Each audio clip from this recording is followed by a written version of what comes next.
السلام علیکم ورحمۃ اللہ وبرکاتہ۔ حضرات گرامی، گزشتہ چند مہینوں میں ملک و بیرون ملک میں امت مسلمہ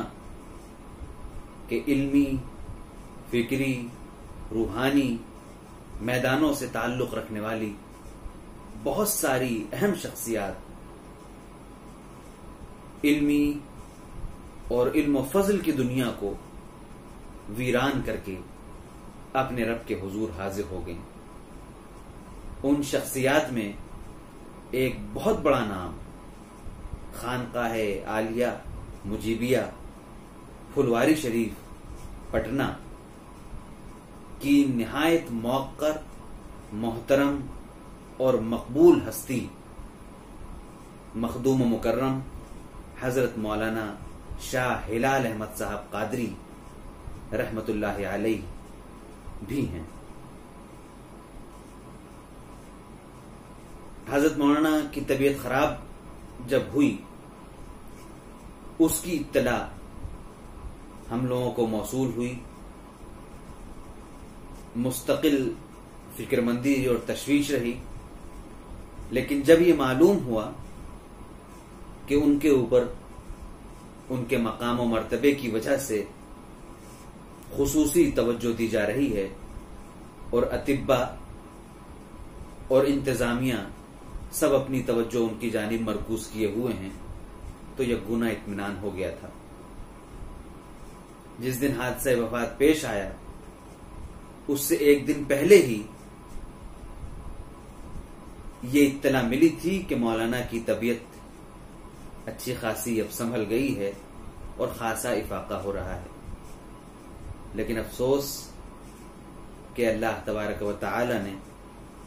ان کو اپنے پاس بلا لیا اور مجھ جیسے طالب علموں اور ان کے سامنے نہایت حقیر طالب علموں کے بے شمار ارمان جو ان سے استفادے کے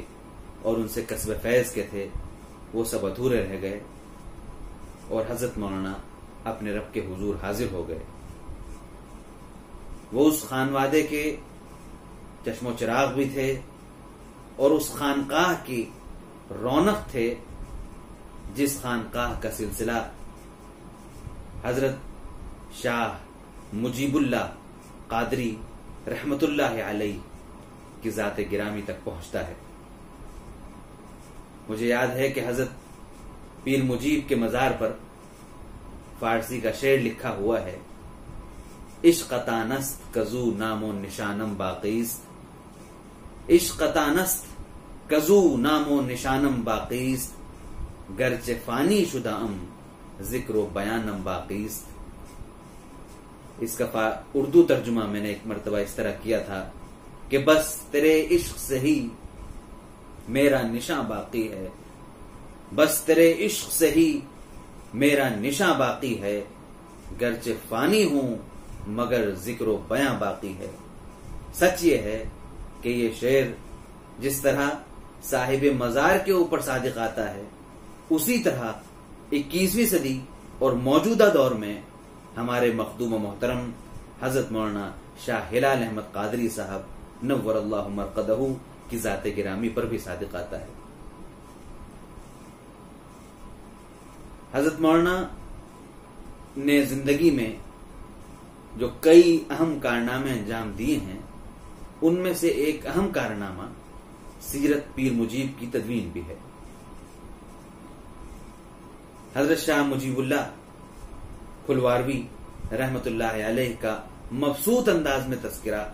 اور نہایت محققانہ انداز میں انہوں نے ایک جامع تذکرہ لکھا، جس کے ذریعے دنیا کو معلوم ہو سکا کہ حضرت پیر مجیب کی شخصیت کیا تھی، اور یہ وہی تذکرہ ہے جس کے لیے مخدوم و مکرم اور استاد گرامی قدر حضرت مولانا ڈاکٹر عبداللہ عباس ندوی رحمت اللہ علیہ نے یہ فرمایا تھا کہ زندگی سے، الفاظ کی تبدیلی کے ساتھ یہ فرمایا تھا کہ زندگی سے مجھے اب اکتاہٹ سی محسوس ہونے لگی ہے، لیکن اگر میرا انتقال ہو گیا ہوتا اس تذکرے کو دیکھے بغیر، سیرت پیر مجیب کو پڑھے بغیر، جو مولانا شاہ ہلال احمد قادری صاحب نے تصنیف فرمائی ہے، اگر اس کو پڑھے بغیر میں اس دنیا سے چلا گیا ہوتا تو ایک کسک رہ جاتی کہ اتنی اہم کتاب کو دیکھنے سے رہ گیا۔ مولانا نے اور بھی بہت سے علمی کارنامے انجام دیے ہیں، بہت سی تصانیف آپ نے پیش فرمائی ہیں جن سے استفادہ کرنے والے استفادہ کرتے رہیں گے۔ البتہ مولانا کی زندگی کا ایک پہلو ایسا ہے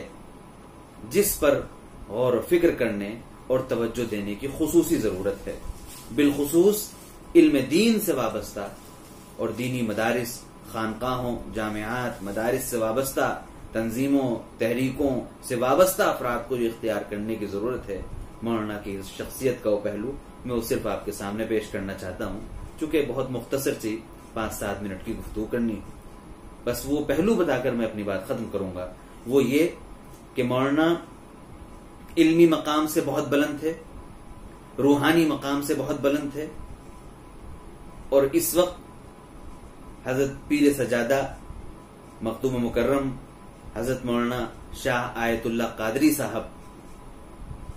جو کہ زیب سجادہ ہیں، ان کے بعد جو شخصیت ہمیں خانقاہ میں سب سے زیادہ متحرک، چلتی پھرتی، لوگوں کو اپنی طرف کھینچتی، لوگوں کو اپنا بناتی، لوگوں کو مستفید کرتی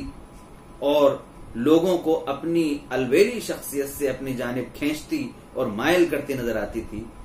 وہ میرے محترم مولانا شاہ ہلال احمد قادری کی ہی شخصیت تھی۔ الحمدللہ وہاں دوسرے علماء اور بھی موجود ہیں، بہت ساری شخصیات ہیں، کیونکہ وہ خطہ ایسا ہی ہے، وہ خانقاہ ایسی ہی ہے کہ اللہ تعالی نے علم اور روحانیت، علم اور عشق، علم اور فضل دونوں کا ایک جامع وہاں کے بزرگان دین کو بنایا ہے۔ وہ سلسلہ الحمدللہ آج بھی جاری ہے، اور انہی میں سے ہمارے حضرت مولانا شاہ ہلال احمد قادری صاحب بھی تھے۔ میں صرف اتنی بات کر رہا تھا کہ علمی، روحانی اور مقام و مرتبے کے لحاظ سے بہت اونچی شخصیت ہونے کے باوجود اپنے اخلاق اور کردار کے لحاظ سے نہایت پرکشش اور ہر چھوٹے بڑے کو اپنا بنانے والی شخصیت بننا بہت مشکل ہے، ورنہ عام طور پر آدمی سمجھتا ہے کہ میں فلاں کرسی پہ بیٹھا ہوں تو میرا مقام یہ ہے، میں فلاں مقام پہ بیٹھا ہوں تو میرا مقام یہ ہے، میں ہر ایک سے مل نہیں سکتا۔ آدمی اپنے خود ساختہ پروٹوکولز بنا لیتا ہے کہ ان پر عمل کرنا، ان کو پورا کرنا ضروری ہے، لیکن مولانا نے اس طرح کی تمام چیزوں کو ختم فرما دیا تھا۔ اور حقیقی بات یہ ہے کہ اللہ کے رسول صلی اللہ علیہ وسلم کا اسوہ حسنہ بھی یہی سکھاتا ہے۔ لہذا ہم لوگوں کو بھی چاہیے کہ اللہ کے رسول صلی اللہ علیہ وسلم کی شخصیت، ذات اقدس کے اس پہلو کو اختیار کریں، اور بالخصوص حضور کے امتیوں میں سے وہ امتی جنہوں نے اپنے آپ کو آقا کے رنگ میں ڈھالنے کی کوشش کی ہے، من تو شدم تو منشدی والی کیفیت اختیار کرنے کی کوشش کی ہے، ان شخصیات کو اختیار کرنے کی کوشش کریں۔ انہی میں سے ایک گراں قدر اور اہم شخصیت ہمارے حضرت مولانا ہلال احمد قادری صاحب کی بھی تھی۔ ذاتی تاثرات اور جو ذاتی قلق اور ذاتی افسوس ہے وہ اپنی جگہ ہے، وہ انشاءاللہ جب کوئی مضمون لکھا جائے گا تو ان تمام چیزوں کو لکھا جائے گا۔ یہاں صرف ایک مختصر تذکرہ مقصود تھا کہ اپنے مخدوم کا تذکرہ کریں، ان کی خوبیوں کو یاد کریں، تو امید ہے کہ چند باتیں عرض کر کے ان کی شخصیت کے بہت کی ہلکی سی ادنا سی جھلک آپ حضرات تک پیش کرنے میں کامیاب رہا ہوں گا۔ میری گزارش ہے تمام سننے والے بھائیوں بہنوں سے کہ وہ ہمارے مخدوم و محترم حضرت مولانا شاہ ہلال احمد قادری صاحب جیسی بڑی علمی و روحانی شخصیت کے لیے دعائیں مغفرت بھی کریں، ایصال ثواب کا بھی اہتمام کریں، اور اس بات کی کوشش کریں کہ ہم سب بھی اپنے آپ کو اللہ کے ان پیارے پیارے بندوں کے رنگ میں رنگنے کی کوشش کریں۔ یہ وہی رنگ ہے جو آگے چلتا ہے تو صبغت اللہ کے رنگ کی شکل اختیار کر لیتا ہے۔ اللہ تعالی تمام مرحومین کی اور خاص طور پر ہم حضرت مولانا شاہ ہلال احمد قادری صاحب رحمت اللہ علیہ کی مغفرت فرمائے، اور ہم سب کو ان کے نقش قدم پر چلنے کی توفیق عطا فرمائے. آمین. والسلام علیکم ورحمۃ اللہ وبرکاتہ.